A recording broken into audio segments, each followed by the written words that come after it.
Breaking news. In what looked like a surprising development, Senator Natasha has submitted a fresh petition against Senate President, alleging sexual harassment, abuse of office, and obstructions of legislative duties. This comes on the heels of a previously dismissed petition. Senate President, I have before me a petition by a Nigerian citizen and a constituent of Kogi Central under the name Suberu Azamare Yakubu.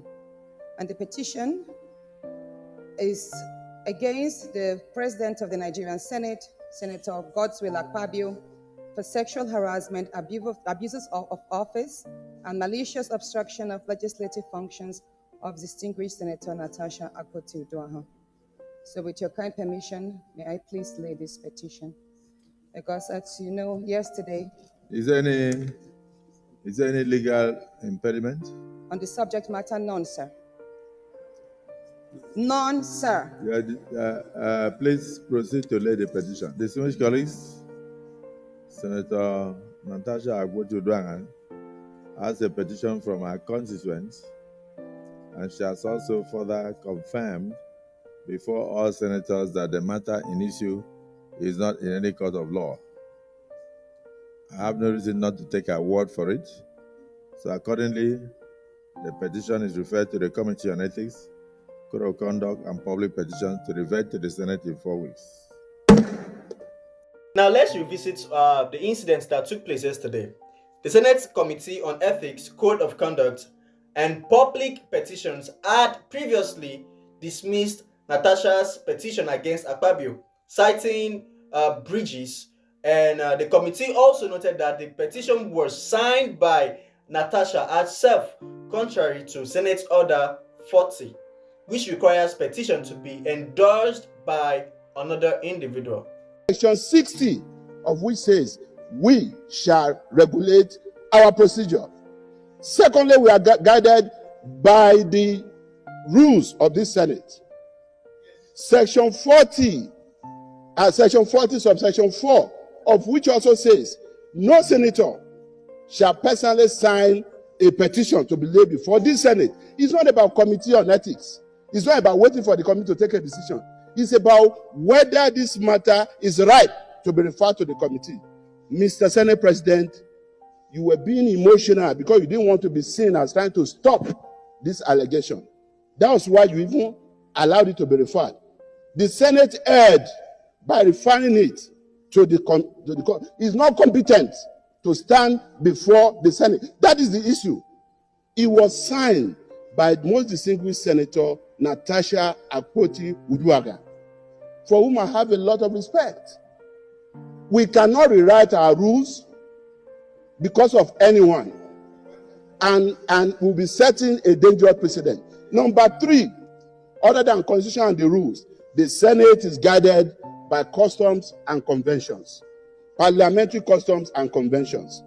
In all of these, Mr. President, this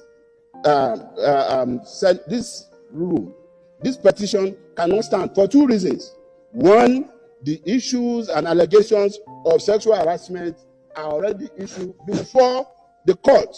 And 2, because it is defective. The petition is defective and it's in violation of Order 40, subsection 4 of our rules. And in view of this, Mr. President, I just want to say that there is no way we can accept this petition. The Senate Committee on Ethics, Privileges, and Public Petitions, chaired by Senator Nadab, has recommended a 6-month suspension. This recommendation includes the withdrawal of her salary and security details during the suspension period. It recommends as follows. 1, that the Senate do suspend Senator Natasha Akpabio for 6 months for her total violation of the Senate Standing Rules 2023 as amended for bringing the presiding officer and the entire Senate in general to public opprobrium. 2, that for the Senate to consider lifting the suspension or to reduce the tenure of suspension, Senator Natasha Akpabio shall submit a written apology to the Senate before the reconsideration by the Senate. 3, that the Senate do suspend Natasha Senator Natasha Akpabio with effect from 6 March 2025 from all legislative activities forthwith. 4. That her office be locked up for the duration of her suspension and hand over all Senate properties in her possession to the clerk of the National Assembly. 5. That for the duration of her suspension, she cannot come or be seen within the vicinity of the National Assembly, including her staff. 6. That her salaries and allowances, including those of her legislative aides, be suspended and withdraw of all security details for the duration of her suspension. And 7. That for the period of her suspension, she be barred from representing herself to the public, locally and internationally, as a Senator of the Federal Republic of Nigeria. In conclusion, Mr. President, distinguished colleagues,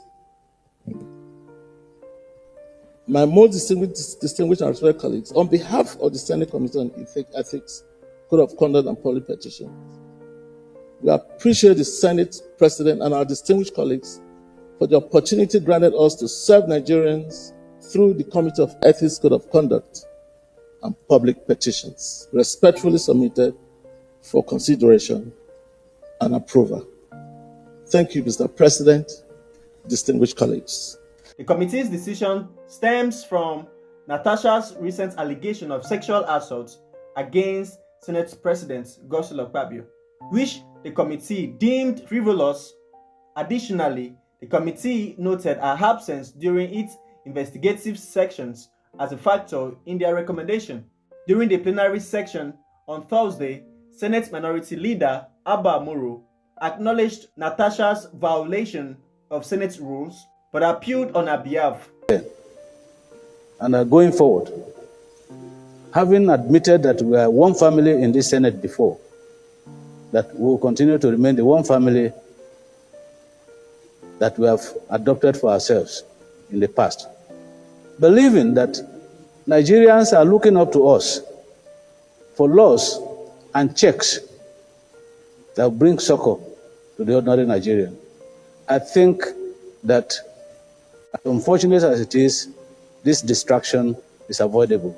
And after today, Mr. President, I hope very sincerely that all of us will put hands together to ensure that we abide by the rules of the Senate, that we conform ourselves and focus ourselves very, very sensibly on the reasons why we are here, to make laws for this country, to attract benefits to our constituencies, and ensure that Nigerians benefit from good governance.